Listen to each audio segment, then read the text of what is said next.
So this week, got a little bit of a different project than what I've been planning on doing. It's gotten cold outside, and I really would like to have more than one vehicle up and going, and unfortunately, Blueberry's brakes have basically given out finally. It's been something I've been limping along for a long time. Basically, the brake pedal's been getting really squishy, and I've determined it's no longer safe to drive that way.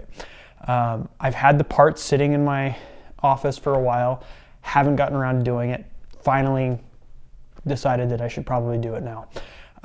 So what I've got is some brake pads and a new master cylinder, because I'm fairly certain it's the master cylinder that's going out. As far as I can tell, the brake booster's good and the calipers are good. If the calipers are not good, I unfortunately don't have replacements for that, so I'm just going to steal them off of the HJ60 here, because I don't really have a whole lot of other options. New OEM calipers are like $500 for a set, and I'm not really looking to spend that much money right now. And I know that the calipers on the HJ60 are good and work. But first, the big thing that I got to do is I have to come and move all of this stuff here. All of this needs to come out of the way, because I need to move Blueberry into the garage.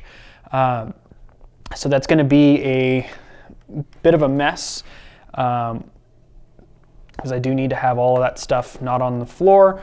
Additionally, I need to get all of these tools inside the HJ60 organized, so that way I'm not just burying them in my crap, because I do need to also use those tools. So that's going to be the focus of this first part of the video. We'll see if I'm able to get all of it done before I have to take Alex, or go and pick up Alex from school. So that's going to be in about an hour. We'll see how quick I am. So without further ado, here we go. So additionally, I guess I can talk while I'm working. I've been doing a lot of thinking on what it is that I'm going to do with the HJ60, considering the fact that it is a big project that I'm about to get myself into. And while I do have a lot of, I guess, motivation to do a large project, I've wanted to kind of get into something like an engine swap for a long time. I'm also a complete neophyte when it comes to that. In fact, I've never even pulled an engine before. So this is a fairly daunting prospect for me. As a result of that, I've been doing a lot of research to try and, I guess, prepare myself for the prospect of doing something that large. And part of that research has shown me that a bit of my initial plan for the Cummins R2.8 may not be feasible. The reason being that I have a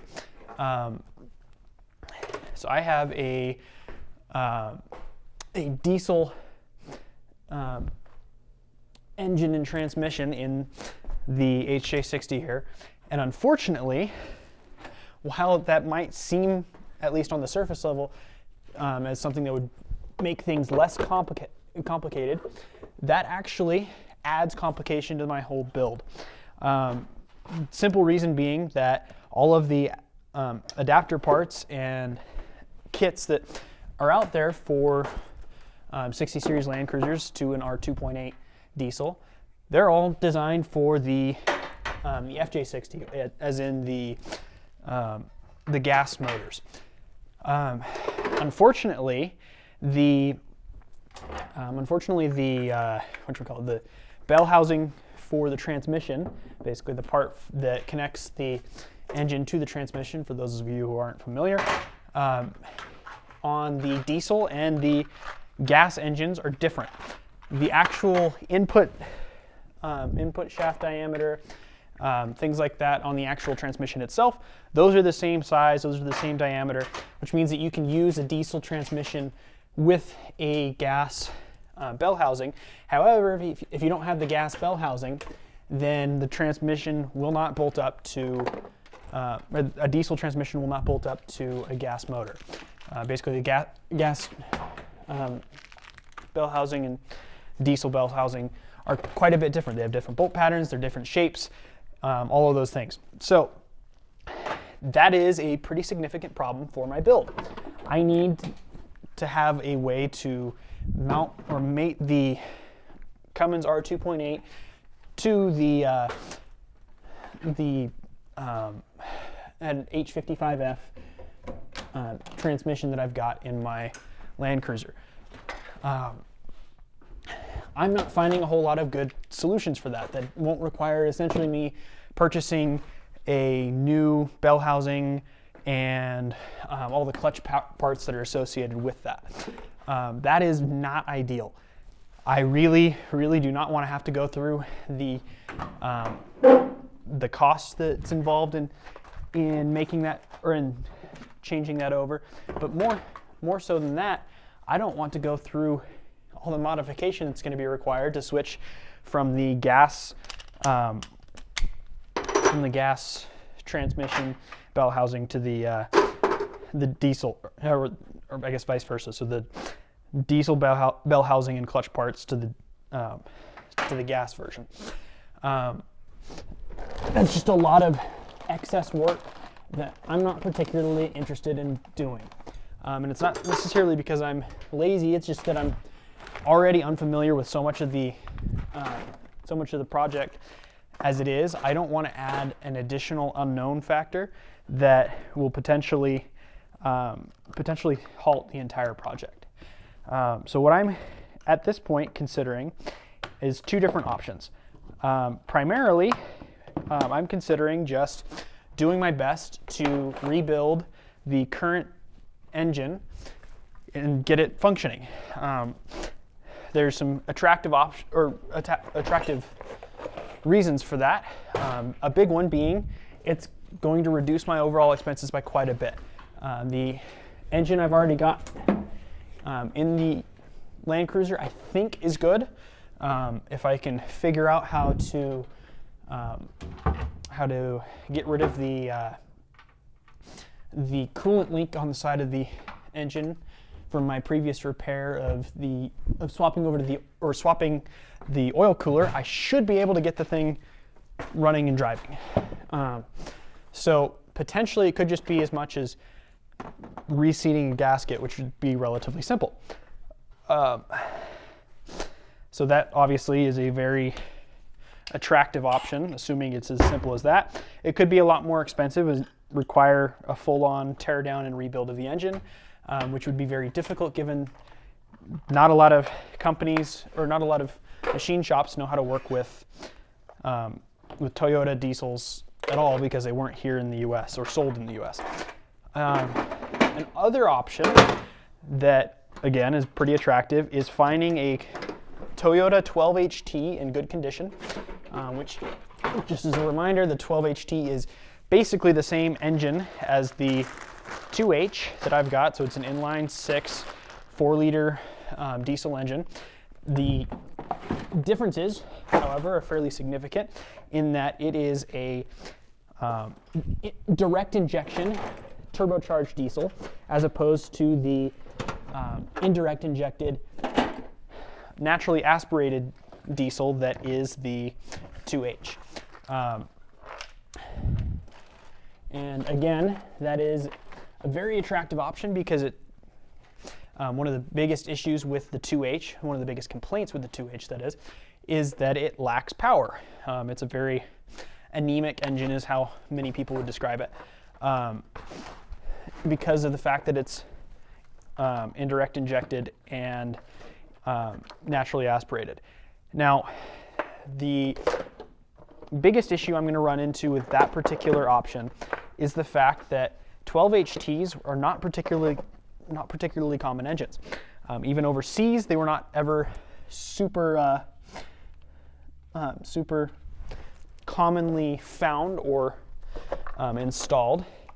I guess the HJ61 only ran from 1988 to 1990 or 1991, one of the two.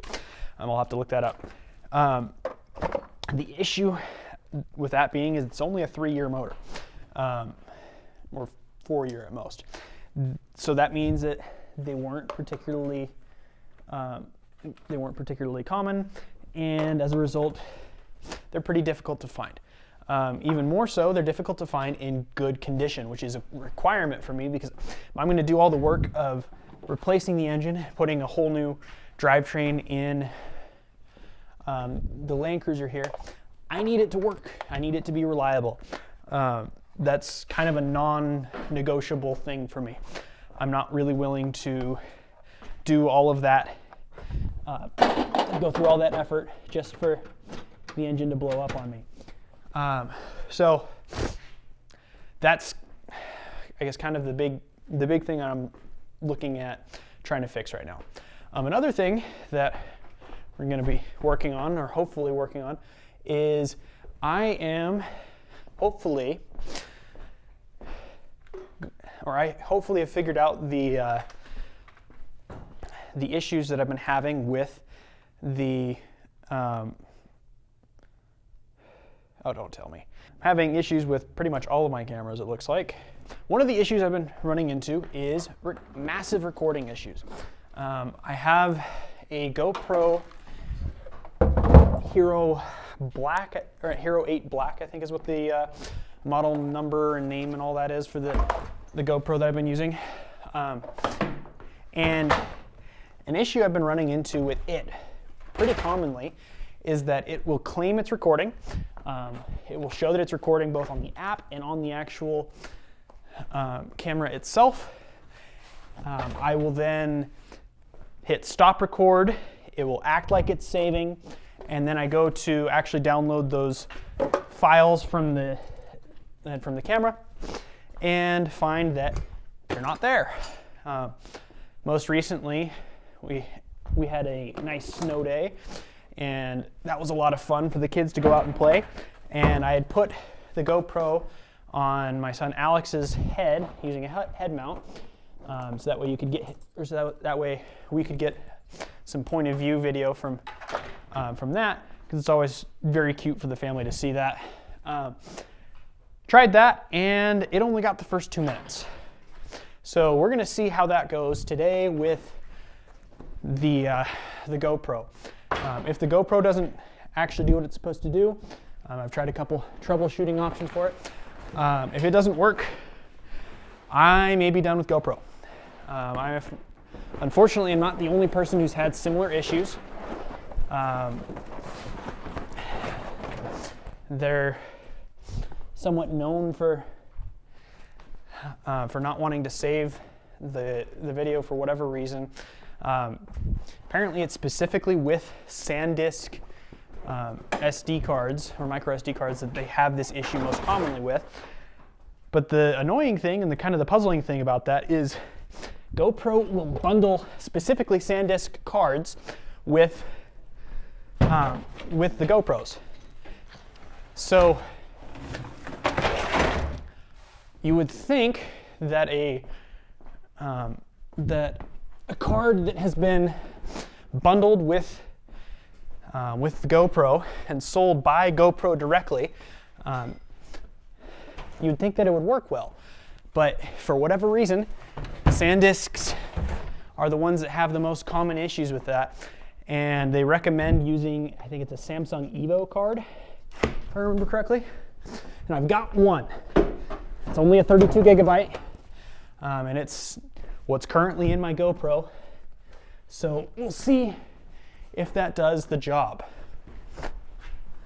So let's take a look and see. Additionally, my good camera, my Z50, has not been, I hit record and it stopped after 2 minutes. So hopefully between the two, I actually get the footage that I tried taking. Let's see. This cleanup has actually gone a little bit quicker than I was anticipating, which is good. But we'll see if that continues. All right. So, yeah. If I have to move away from GoPro, That would suck because I've got a pretty significant amount of money invested in it, or in my GoPros. I've got 3 total. But what I would likely move to is the DJI Osmo Action cameras. I've heard a lot of really good things about them. I know several creators that run them and have had a lot of good success with them. A big thing that I like about them in particular is the aperture size, which is a much larger aperture than the GoPros. Advantage for that is much better low light performance. I don't do a ton of low light recording at the moment, but I am hoping to. So having that would be very handy. All right, so it looks like I've gotten everything moved in, or moved out of the way. So I'm going to open the garage and set up my camera so they don't get run over, and then I'll bring Blueberry into the garage.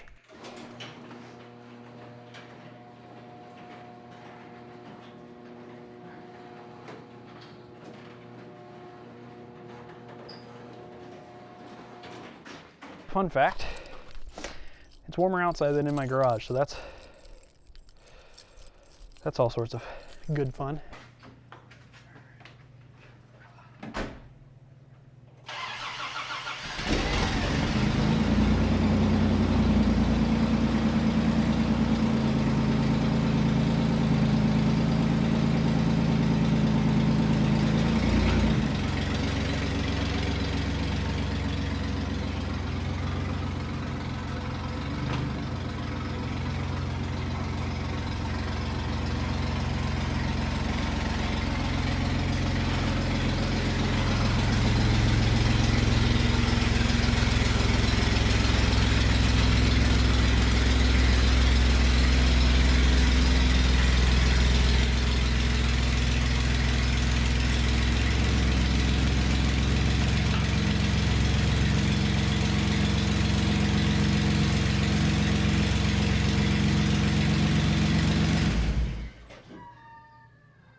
Okay, so I didn't give myself a whole lot of room on either side, unfortunately. Looks like a little more room on the passenger side than on the driver's side, but it is what it is. So what we're going to start with is the driver's side wheel here.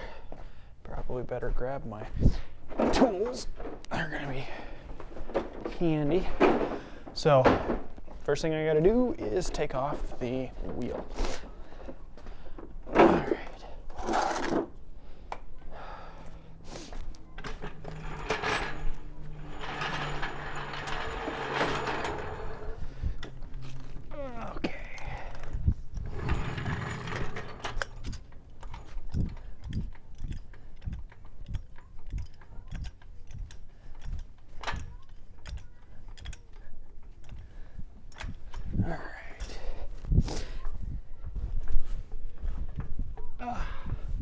One thing to note about Blueberry's suspension is it is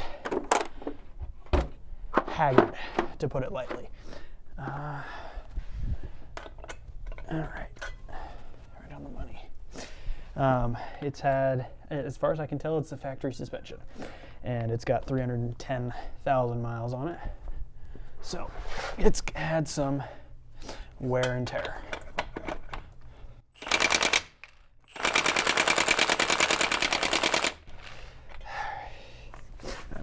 Extension on this just so I can get a little bit closer on it.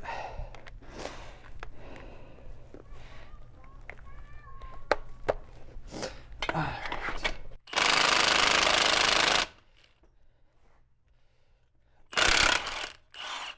right, there's one.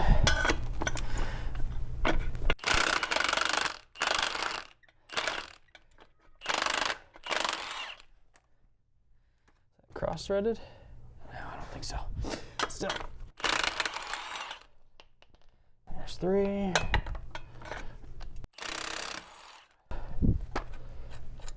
There's 4. Oh, it's a smaller head on that lug. That's nice. Hopefully it's one I've got. It feels like it's 19, all right.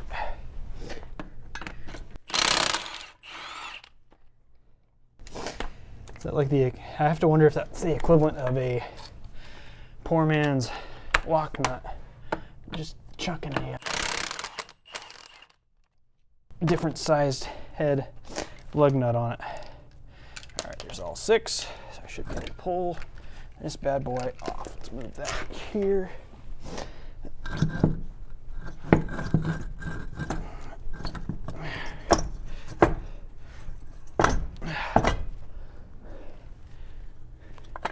So one thing Blueberry has that the HJ60 does not, these handy little hub protectors. I actually don't know how well they work, but okay, so all right, let's take a look. Okay, it looks like I have a lot of pad. Pull my GoPro here. You can see I still have a decent amount of meat left on that pad. It's not a ton, but it's not enough that I personally care to swap the pads yet. So that leaves us back at my problem being the master cylinder. All right.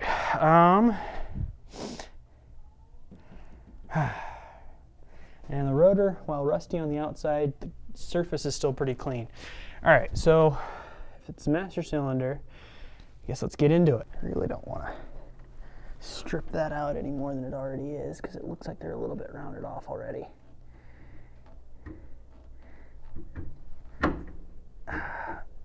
Okay, that's not going to work.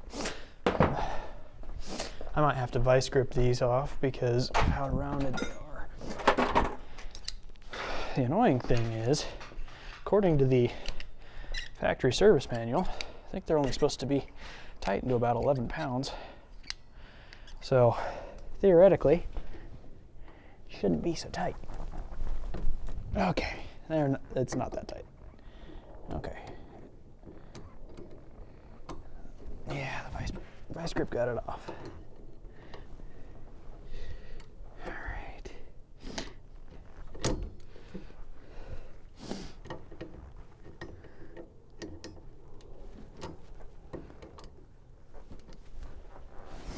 And where'd that crescent wrench go? Let's see if it's got enough grip for me to use it instead of grabbing on with the vice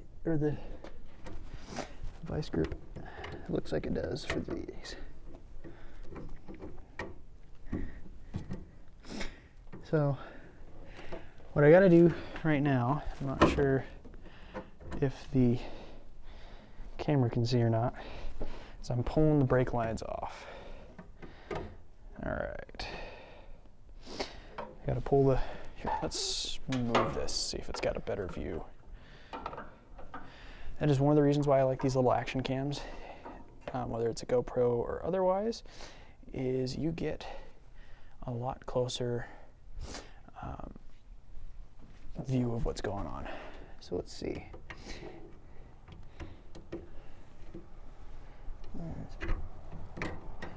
Yeah, see, that's not gonna work there.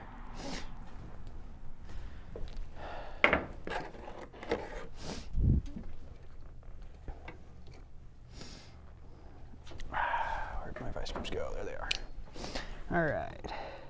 So I wish I knew where my actual wrenches for this were, but because I do not, I'm gonna have to carefully not strip these brake line heads. So, by the way, if any of you were owners of a Land Cruiser or similar Toyota, I would definitely suggest getting a hold of the factory service manual for your model. as Toyota does a fantastic job of showing you exactly what needs to be done for each job, and will help anyone look much more competent than they are. There we go. All right. So I can promise you, I do not actually know how to do all this stuff on my own. I am just going off of what shows up in the service manual.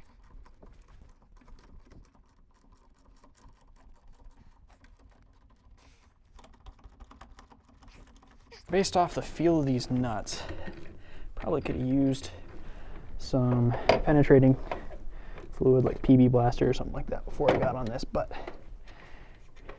I neglected to do so. So as a result, we're just going as is. All right, and they are different sizes apparently. Looks like the tops are 13s and the bottoms are 12s. Get the tops off first.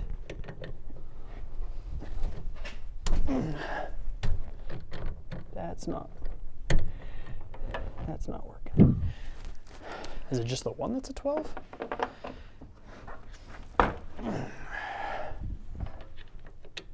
It was just the one that was a 12. That's weird.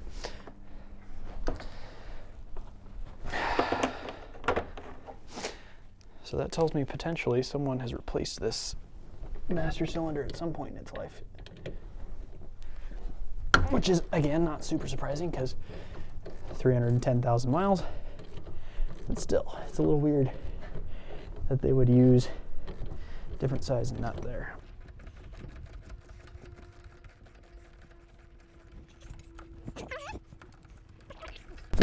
Unfortunately, that particular nut is not really in a position that I can grab a hold of it. Let's see. And there it is. All right. That is a bracket for the throttle cable. I don't want to forget to put that back on.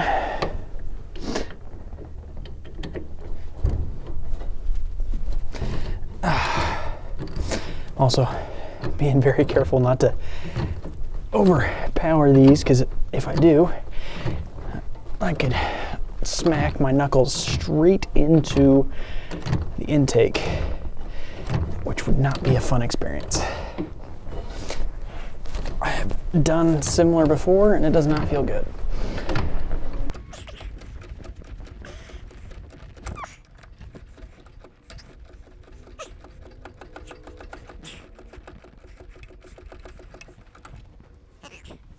There's that. And final one. Let's move that over here so I'm not potentially breaking the wiring there, which looks like it already is a little broken.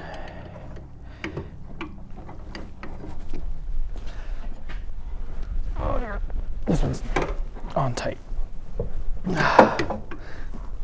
Oh boy. I think I'm gonna have to grab my impact driver. We are gonna try and use just a little bit of force. All right, we're set on the lowest setting. All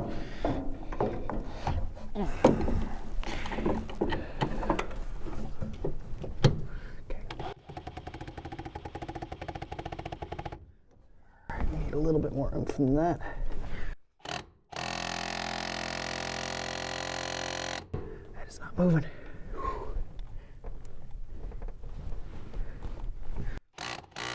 There we go. All right, there she is. All right, let's switch back to the socket wrench.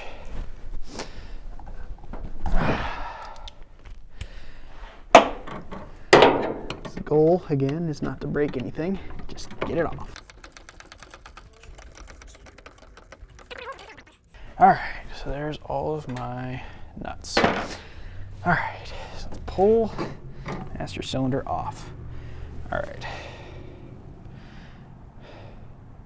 So you can see, bring these around, The two master cylinders are a little bit different design. So luckily they both seem to have the same basic idea going on. This one you can see is a much smaller reservoir. Looks like it has adapters for the brake lines into the side of it, but I'm not exactly sure on that. But anyway, this is still a genuine ASIN or ISIN part. So theoretically, it should just be a bolt-up replacement. The biggest issue I'm going to have here is I don't have a bench that I can bleed it with. So we're going to have to do it kind of the old-fashioned way, which, by the way, the factory service manual does indeed suggest, which is essentially fill the brake reservoir with fluid, disconnect the brake tubes from the master cylinder, depress the brake pedal and hold it, and then I think you just do that. Let's see, I gotta find the right page. All right. Block the outlet holes with your fingers and release the brake pedal and repeat B and C 3 or 4 times. So we're gonna have to do that. I might have to call in my handy dandy buddy, which is gonna be Rachel, my wife. We'll see if she can come and help me out on that. But for the moment, we will see how it goes. All right, let's get these all put on. The nice thing about this is it does seem like it's just a pretty straightforward pull-off replacement, as long as I bleed the brakes afterwards, like the manual requests. So, or bleed the master cylinder afterwards. I don't think I've lost enough fluid out of the brake lines to have introduced air in those, but it's possible, so I may need to bleed the full brake system at some point. Hoping not, because it's a pain, but we'll see. I used to have a fancy single person bench bleeder for the master cylinder. I can't find that. I'm gonna have to see if I can't dig that out, but basically all it does is puts the or sets you up with a set of brake lines that you feed just directly into the reservoir, and then you just either have it on a bench vise and run the master cylinder for a moment, or you bolt it up like I've got it here and push the brake pedal until you don't see any more bubbles coming.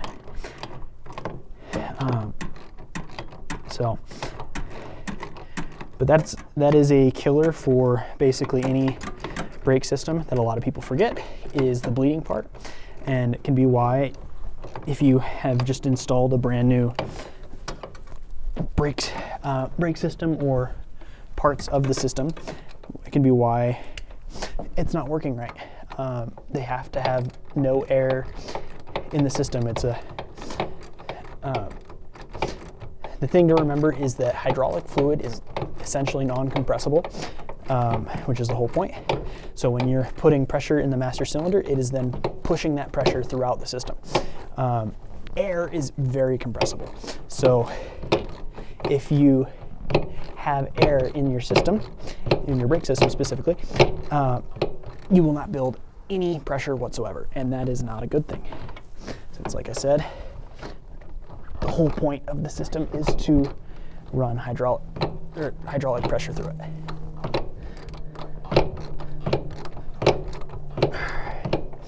So I am gonna, after I get these guys all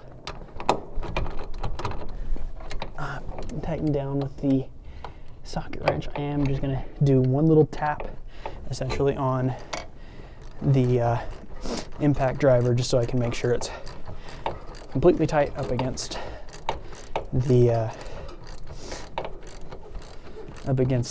brake booster. One thing I am interested about is the difference in design on the low brake fluid warning, which is the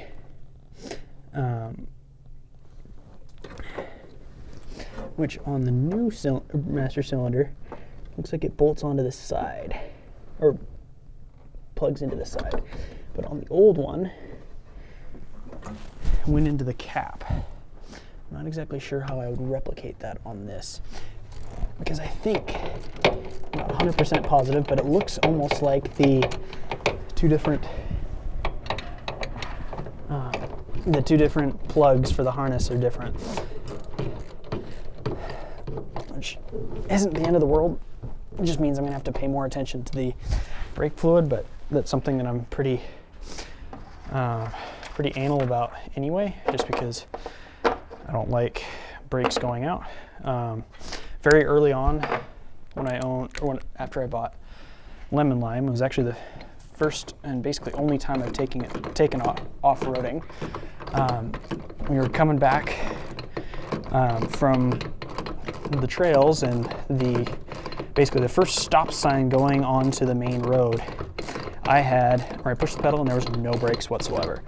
And what had happened was the fluid had basically leaked out of one of the wheel cylinders on the rear wheels, so for the drum brakes, and I had lost all braking power. Did not like that at all. It was honestly terrifying. So something I'm not wanting particularly to repeat. All right, I am going to need the extension for that.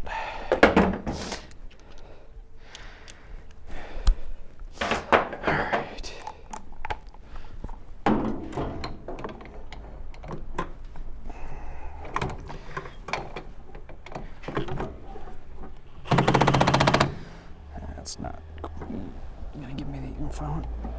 Okay, there's that. That there. All right. Just a little tap on each so that way we're good and tight. Good. There's one.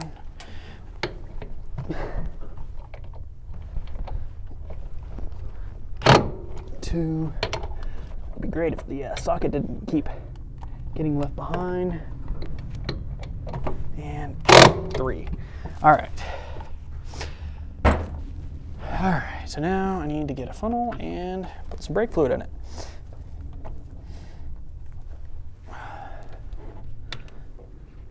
All right.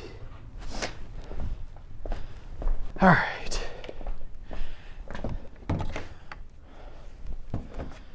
So one thing I have no shortage of here is brake fluid, because for a while, whoa, that went a lot faster than I thought it would. Okay. For a while, I was running Lemon Lime by just going and throwing new brake fluid in every time the master cylinder leaked.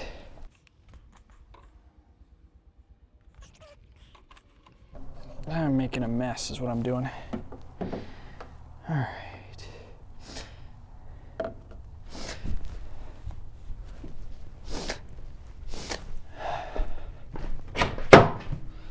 All right.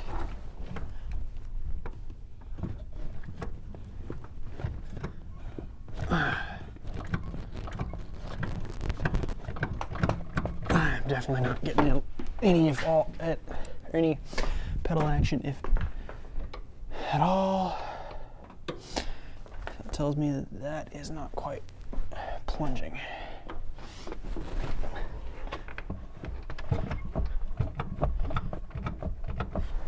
All right, we're gonna start the engine, see if the booster gives us anything. Hope we don't catch anything on fire from the spilled brake fluid.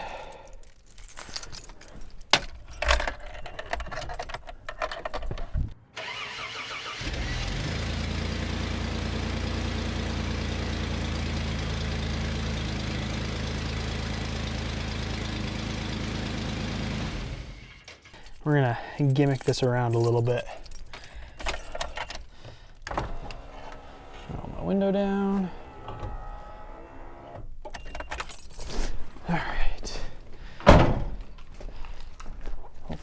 not just bad out of the box, but.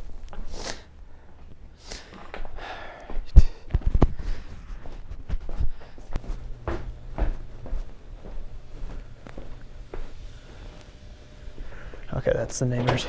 Heard a hissing noise. All right, so what I need you to do, okay, see that pedal right there? I want you to use your foot and push it all the way to the floor, okay? Can you do that for me? You might have to get out of the seat, okay? Push it all the way to the floor and hold it there until I tell you to, okay? Okay, like this. Okay, I need you to hop down. Use all your strength, okay? Push it. Perfect. Okay, just a second. Okay, let it go. All right. We're gonna do it again. Push all the way down. Okay, now hold it.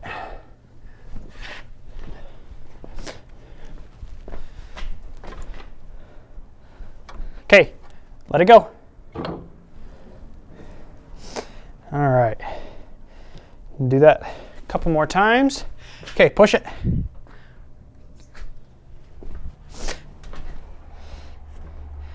Let it go. Okay, just a second. I'm gonna put a little more fluid in.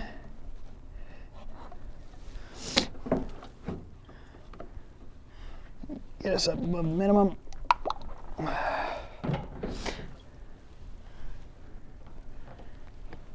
Okay, push it. Okay, let it go.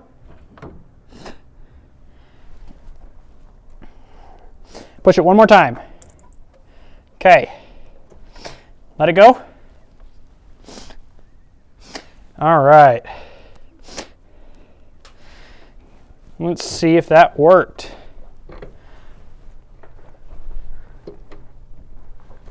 Look at me, Dad. I see you. I'm going after you. Oh, that might be a problem. Oh, that's one. Maybe. No. What's going on? Are these a different length?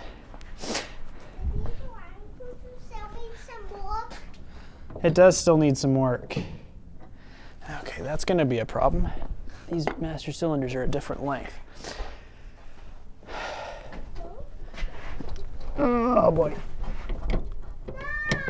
What's up, Emmy?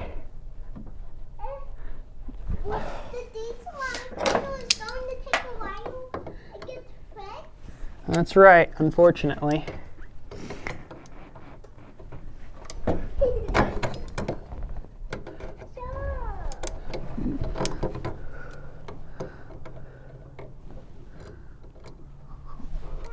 What's up, Emmy?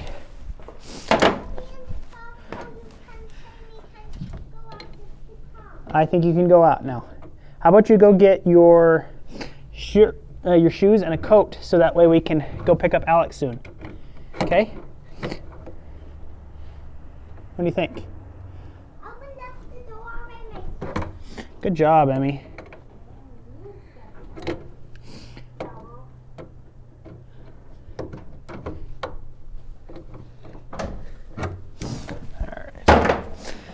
I really wish I knew where my metrics wrenches were at, because that would make this whole thing a lot easier.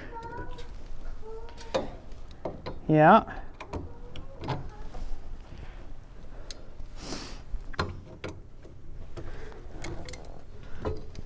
I was just able to get these lines to fit on, so I'm hoping they stay the way they're supposed to. Make things a lot easier if I had the right wrenches. Oh man, that feels like it's cross-threading, but I don't know.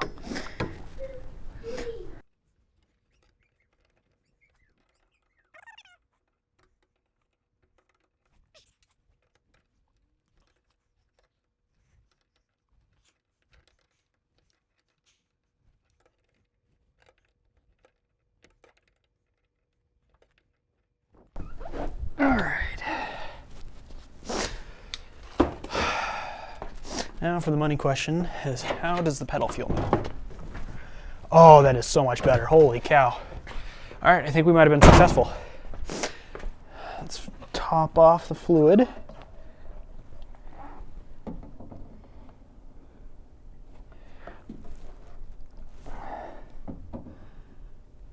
All right in between minimum and maximum.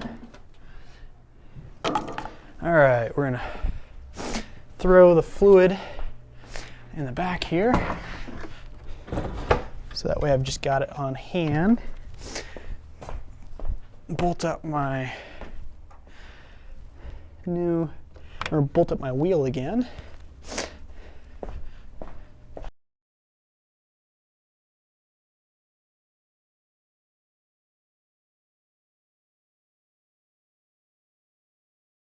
So I took Blueberry on a test drive, did great. Pedal feels fantastic. It's 3 or 4 times stiffer than it was before. Still a little bit less braking power than I would like, but it's totally on par with what 60 series Land Cruisers are known for, which is not super stiff brakes, not super fast braking power, which does kind of convince me to do the next upgrade that I've been wanting to do on this, which is an upgrade to Forerunner calipers. I think it's 3rd or 4th generation Forerunner calipers that'll just basically bolt onto the stock rotors. The only thing you have to do is a little bit of trimming on the disc, on the rotor backing plate in order to get them to fit. But other than that, they fit pretty much like stock, and they like triple the stopping power of the vehicle. That's something that'll happen in the future. Not sure exactly when.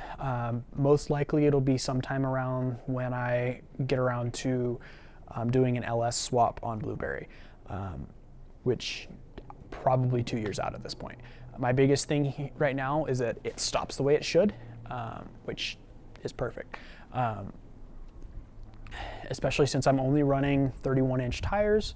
There's not a ton of rolling momentum that's going on to cause issues with the stopping power as it is. So I'm happy with how it is. I'm stoked. And like I said at the beginning of the video, Blueberry's had very vague brakes pretty much the entire time I've owned it. So being able to actually full on stop is going to be huge. So thanks for watching, and if you like the video, please like, share, and subscribe.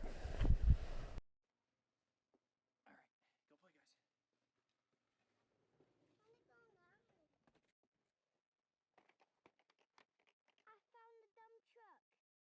Get the dump truck at me. Grab it. I can't. Oh, we grabbed it. I'm fighting with the dump truck.